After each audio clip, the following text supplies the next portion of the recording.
জল সংকটে নাজেহাল পাকিস্তান। অবশেষে সন্ত্রাসবাদ ইস্যুতে মাথা নত করল ভারতের কাছে। সংবাদ মাধ্যমকে দেওয়া সাক্ষাৎকারে পাক বিদেশমন্ত্রী বিলাওয়াল ভুট্টো জারদারি জানালেন, লস্কর প্রধান হাফিজ সৈয়দ ও জৈশ প্রধান মাসুদ আজাহারকে ভারতের হাতে তুলে দিতে রাজি তারা, যদিও সেই ক্ষেত্রে ভারতকে সহযোগিতা করতে হবে।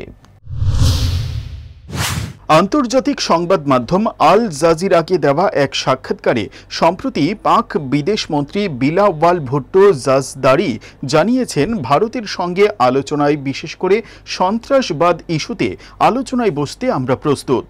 একই সঙ্গে তিনি বলেন, সুসম্পর্কের নিরিখে লস্কর ই তৈবার প্রধান হাফিজ সৈয়দ এবং জৈশ ই মোহাম্মদ প্রধান মাসুদ আজহারকে আমরা প্রত্যার্পণ করতে রাজি আছি।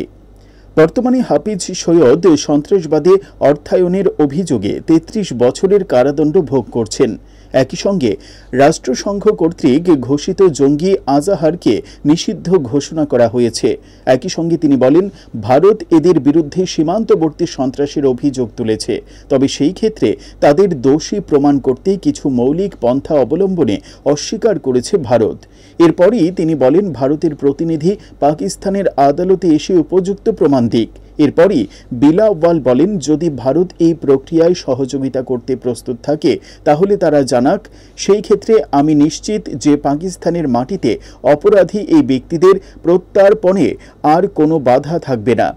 সন্ত্রাসবাদ প্রসঙ্গে তার আরও বার্তা, সন্ত্রাস পাকিস্তান বা ভারত কারোর স্বার্থেই কাজ করে না। আল জাজিরাকে দেওয়া সাক্ষাৎকারে পিপিপি প্রধান আরও বলেন, হাফিজ সৈয়দ এখানে বহাল তবিয়তে রয়েছে, এই কথাটা ঠিক নয়। আর মাসুদ আজাহারের কথা যদি বলেন, আমরা ওকে গ্রেফতার করতে পারিনি কিংবা চিহ্নিত করতে পারিনি। ওর আফগান জিহাদিদের সঙ্গে অতীত সম্পর্ক মাথায় রেখে বলতে পারি, আমাদের বিশ্বাস ও আফগানিস্তানেই রয়েছে। যদি ভারত সরকার আমাদের তথ্য দিতে পারে যে ও পাকিস্তানের মাটিতে রয়েছে, সেই ক্ষেত্রে আমরা ওকে খুশি মনে গ্রেফতার করতে পারি। কিন্তু ঘটনা হলো, ভারত সরকার তেমন কোনো তথ্য দিচ্ছে না। উল্লেখ্য, পাকিস্তান যতই দাবি করুক, একাধিক ঘটনায় ইতিমধ্যেই প্রমাণিত হয়ে গিয়েছে পাকিস্তানের রীতিমতো জামাই আদর পেয়ে থাকে জঙ্গিরা।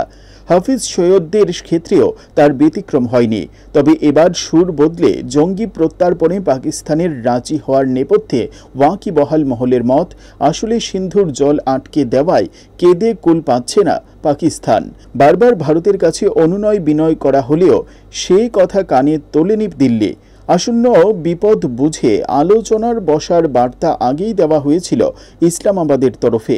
এবার পাকিস্তানের কোলে দোল খাওয়া জঙ্গিদের প্রত্যার্পণের বার্তা দিলেন পাক বিদেশমন্ত্রী Bilawal. Bureau report, headlines, Tripura national.